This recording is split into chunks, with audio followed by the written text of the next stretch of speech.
QLD, TQQQ 들고 계신 분들께 지금 시장이 던지는 질문은 하나입니다. 연준이 돈줄을 조일 수 있는가, 아니면 조이지 못하는가입니다. 중국이 미국 국채를 더 사지 말라고 금융사들의 비공식 지침을 줬다는 말이 나옵니다. 유럽 쪽도 언제든 미국채 비중을 줄일 수 있다는 경고가 이미 한 번 돌았고요. 달러가 약해지면 미국채를 들고 있을 이유는 더 얇아집니다. 환차손 위험이 커지고 기회비용이 늘어나기 때문입니다. 여기까지가 시장의 겉면입니다. 진짜 핵심은 그 다음입니다. 보어시가 연준에 들어와서 대차대조표를 줄이겠다. 그러니까 QT를 세게 하겠다. 이 말이 현실에서 바로 실행될 수 있느냐입니다. 결론부터 말하면 당장 못합니다. 베센트가 사실상 사인을 준 겁니다. 준비금 체제, 그러니까 시스템에 충분한 준비금을 깔아두는 운영으로 가는 중이라면 대차대조표를 더 크게 들고 가야 할 수도 있고, 그 결정이 날 때까지 서두르지 않을 거고 최소 1년은 지켜볼 가능성이 높다고요. 이 말이 왜 QLD, TQQQ에 중요하냐고요? 레버리지는 실적보다 유동성에 먼저 반응합니다. 실적이 좋아도 유동성이 마르면 먼저 눌리고요. 실적이 애매해도 유동성이 풀리면 먼저 튑니다. 그래서 지금은 워시의 철학이 무엇이냐보다 미국이 현실적으로 QT를 감당할 수 있느냐가 더 중요합니다. 미국은 지금 빚이 너무 많습니다. 더 정확히는 빚 자체보다 빚 대비 경제 규모가 문제입니다. 분자는 부채, 분모는 GDP입니다. 분자를 줄이려면 증세나 지출 삭감이 필요한데 정치가 막힙니다. 실제로 정부 효율화니 예산 절감이니 해도 반발이 너무 큽니다. 그러면 남는 길은 하나입니다. 분모를 폭발적으로 키우는 것, 생산성을 끌어올려 성장률을 더 빠르게 만드는 것뿐입니다. 여기서 AI와 로봇이 단순한 테마가 아니라 국가 생존 카드가 됩니다. 그래서 미국은 지금 AI와 로보틱스를 성장 엔진으로 밀 수밖에 없습니다. 이 흐름이 강해질수록 나스닥백에 걸린 베팅은 커집니다. 그리고 QLD, TQQQ는 그 베팅을 레버리지로 압축한 상품입니다. 그런데 여기서 함정이 하나 있습니다. AI가 강해진다고 해서 QLD, TQQQ가 직선으로 올라가는 게 아닙니다. 중간에 반드시 한 번씩 크게 꺾입니다. 그 꺾임의 방아쇠는 대부분 금리입니다. 특히 장기금리, 특히 실질금리입니다. 지금 벌어지는 풍경을 보십시오. 구글 같은 하이퍼스케일러가 장기채를 계속 찍습니다. 만기 40년을 찍고 통화도 달러만이 아니라 파운드, 프랑까지 넓힙니다. 더 긴 만기까지 고민합니다. 이유는 하나입니다. AI 자금은 앞으로도 계속 필요하고 미리 현금을 쌓아야 경쟁에서 밀리지 않기 때문입니다. 메타, 아마존, 마이크로소프트, 오라클 다 비슷한 행동을 합니다. 이게 무슨 뜻이냐면 채권 시장에서 미국채가 독주하는 게 아니라는 뜻입니다. 기업체도 같은 투자자 지갑을 두드리고 같은 장기물 자금을 두고 경쟁합니다. 그러면 미국채 금리가 쉽게 내려가기 어렵습니다. 설령 연준이 QT를 못하더라도 장기금리는 공급과 수요, 그리고 위험 프리미엄 때문에 출렁일 수 있습니다. 여기서 QLD, TQQQ 투자자들이 제일 많이 당하는 패턴이 나옵니다. 시장이 좋아 보이는데도 내 레버리지가 생각보다 못 가는 구간입니다. 이유는 대개 금리입니다. 장기금리가 확 튀면 성장주 할인율이 올라가고 나스닥이 눌리고 레버리지는 더 세게 눌립니다. 그래서 지금은 주가만 보시면 안 됩니다. 딱 세 줄만 매일 확인하셔야 합니다. 첫째, QQQ가 21선 위에 있는지입니다. 둘째, 미국 10년물 금리가 어디로 가는지입니다. 셋째, 달러가 강해지는지 약해지는지입니다. 이 세 줄이 한 방향으로 맞으면 QLD, TQQQ는 아주 편해집니다.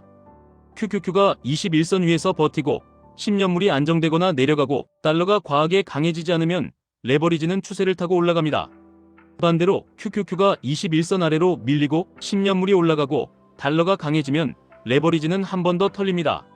지금 베센트 발언의 메시지는 연준이 당장 QT로 시장을 흔들지는 않을 가능성이 크다는 쪽입니다.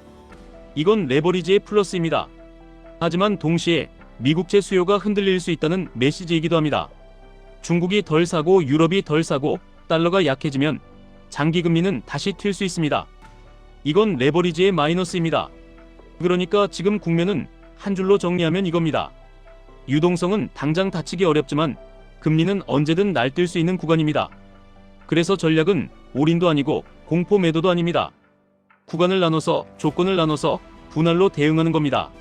실전으로 내려가겠습니다. 첫 번째, 매수는 내 감정이 아니라 조건으로 하셔야 합니다. QQQ 기준 21선 위에서 눌림이 나오면 그 눌림은 추세 안의 할인일 때가 많습니다. 그때 QLD, TQQQ를 분할로 담습니다. 두 번째, 추가 매수는 금리를 같이 보셔야 합니다. QQQ가 흔들리는데 10년물이 동시에 치솟으면 그 눌림은 길어질 수 있습니다. 그때는 분할 간격을 넓히고 현금을 남기셔야 합니다. 세 번째, 익절은 전고점 근처에서 기계적으로 하셔야 합니다. 레버리지는 수익을 키우지만 되돌림도 키웁니다. 전고점 부근에서 보유 물량의 일부를 줄여서 다음 조정 때 다시 살 수 있는 탄약을 만드셔야 합니다. 여기까지 들으면 어떤 분은 이렇게 생각하십니다. 미국이 저렇게 절박하면 결국 돈 풀어서 올려야 하는 거 아닌가요? 맞습니다. 그래서 AI 생산성 이야기로 가는 겁니다. 성장으로 해결해야 하고 그러려면 기술 투자를 밀어야 합니다. 그 시장의 얼굴이 나스닥백입니다. 그래서 방향성만 보면 QLD, TQQQ가 유리한 판이 맞습니다. 하지만 투자에서 방향성만 믿고 레버리지를 잡는 순간 중간 변동성의 계좌가 찢어집니다. 레버리지는 변동성 비용을 냅니다. 같은 자리로 돌아와도 3배는 손실 회복이 훨씬 어렵습니다. 그래서 구조가 필요합니다. 이 구조는 어렵지 않습니다. 추세가 살아있을 때만 공격합니다. 추세가 꺾이면 신규 매수를 멈춥니다. 반등이 전고점에 가까워지면 일부를 팔아 현금을 만듭니다. 그 현금으로 다음 눌림에서 다시 삽니다. 이 네 줄이 QLD, TQQQ의 생존 공식입니다. 자주 나오는 질문들 여기서 정리해드리겠습니다. 지금 바로 들어가도 되나요? 이렇게 묻습니다. 들어가도 되는 날이 있고 들어가면 안 되는 날이 있습니다. 그 구분은 내 기분이 아니라 QQQ와 금리로 합니다. QQQ가 21선 위에서 지지를 확인하는 동안 분할로 들어가면 확률 게임이 됩니다. 반대로 21선 아래에서 금리가 뛰는데도 들어가면 운 게임이 됩니다. 중국이 미국채를 덜 사면 미국은 무너지는 거 아닌가요? 이렇게 묻습니다. 무너진다기보다 비용이 올라갑니다. 미국은 국채를 더 높은 금리로 팔아야 하고 그 부담이 시장 전체 할인율에 반영됩니다. 그래서 주가가 한 번씩 크게 흔들립니다. 다만 그때마다 미국은 선택지를 씁니다. 금융 시스템을 깨뜨릴 정도의 조이기는 피하려고 합니다. 베센트 발언이 그 힌트입니다. AI가 버블이면 어떡하나요? 이렇게 묻습니다. 버블이냐 아니냐는 두 층으로 나눠야 합니다. 첫 층은 수요입니다. AI 도입은 이미 기업의 비용 구조와 경쟁 구도에 들어왔습니다. 이건 쉽게 꺼지지 않습니다. 둘째 층은 가격입니다. 기대가 너무 앞서가면 가격은 꺼집니다. 그래서 우리는 테마를 믿되 레버리지는 구간과 조건으로 다룹니다. 테마 신앙으로 다루면 반드시 다칩니다. QLD가 낫나요? TQQQ가 낫나요? 이렇게 묻습니다. 시장이 불안하고 금리가 튀는 구간에서는 QLD가 심리적으로 더 버티기 쉽습니다. 반대로 추세가 강하고 유동성이 열려있는 구간에서는 TQQQ가 성과가 더 큽니다. 중요한 건 무엇을 사느냐가 아니라 언제 어떻게 나눠서 사느냐입니다. 한 번에 결정하면 한 번에 흔들립니다. 결론은 단순합니다. 지금 미국은 QT를 하고 싶어도 당장 하기 어렵고 빚을 줄이고 싶어도 정치 때문에 어렵습니다. 그래서 성장으로 밀 수밖에 없고 그 성장의 엔진이 AI와 로봇입니다. 이 큰 흐름은 QQQ를 밀고 QLD와 TQQQ를 밀 겁니다. 하지만 중간중간 금리와 달러가 반드시 발목을 겁니다. 그러니 레버리지는 믿음이 아니라 구조로 가져가셔야 합니다. 오늘부터 딱 한 장만 만드시면 됩니다. QQQ 21선 위에서는 분할 매수, 21선 아래에서는 신규 매수 중단, 전고점 근처에서는 일부 익절, 금리 급등 시에는 매수 간격 확대, 이 5줄만 종이에 써붙이시면 됩니다. 뉴스가 뭐라고 하든 그 5줄이 여러분 손을 지켜줄 겁니다. 지금까지 1분 투자 하이젠버그였습니다.